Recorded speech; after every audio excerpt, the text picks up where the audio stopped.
आपण बघत आहात धुमाकूळ महाराष्ट्र न्यूज, मराठी बातमी आपल्या हक्काची। कोठाळा येथे एरंडा गंजीला आग लागून शेतकऱ्यांचे लाखोंचे नुकसान, शेतकऱ्यांची आर्थिक मदतीची मागणी।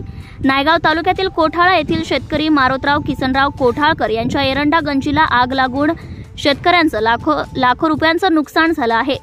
आज दिनांक 3 मे रोजी दुपारी 2च्या सुमारास अचानक लागलेल्या आगीत अंदाजे 15-20 क्विंटल 2 लाख रुपयांचं एरंडा जळून खाक झाला आहे। त्यामुळे कर्जबाजारी असलेल्या मारोतराव किशनराव कोठाळकर यांच्यावर मोठे संकट कोसळले आहे।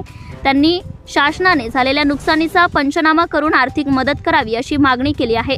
धुमाकूळ महाराष्ट्र न्यूजसाठी नांदेडवरून प्रतिनिधी शिवाजी पांचाळ तळणीकर। मी कोठाळा येथील रहिवासी असून शेतीमध्ये आजवरची मेहनत करून 4-5 पाणी देऊन सगळं आज येऊन सगळं अग्नीनं नुकसान होऊन गेली। या शेतकऱ्याला काहीतरी बाबा हे करावं, सहकार्य करावं अशी सगळ्यांची अपेक्षा आहे। आणि माझं नाव संभाजी किशन पांढरे, कोठाळा येथील सगळ्याला बी सांगतो की बाबा बघा आणि चौकशी करून काहीतरी त्यांना सहकार्य करा। गजानन नागोराव बेंबरे, रहिवासी कोठाळा या गावामधून आहे। आमच्या गावामध्ये मारोतराव किसनराव पाटील पांढरे यांच्या शेतामध्ये अज्ञात व्यक्तीने किंवा शॉर्ट सर्किटमुळे आग लागलेली आहे। या आगीमध्ये निदान 2 ते 2.5 लाखाचं नुकसान झालेलं आहे। हा सीडचा माल होता। याला बाजारामध्ये चांगला रेट मिळू शकत होता, परंतु काही आगीमध्ये भरपूर नुकसान झालेले आहे। तरी शासनाने तातडीने पंचनामा करून त्यांना अनुदान किंवा तातडीने मदत करावी ही माझी नम्र विनंती आहे।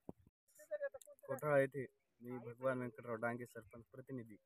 आज आमच्या गावातील प्रगतीशील शेतकरी मारोतराव किशनराव पांढरे यांच्या 1.5 एकरच्या शेतामध्ये एरंडा या पिकाची लागवड केली होती।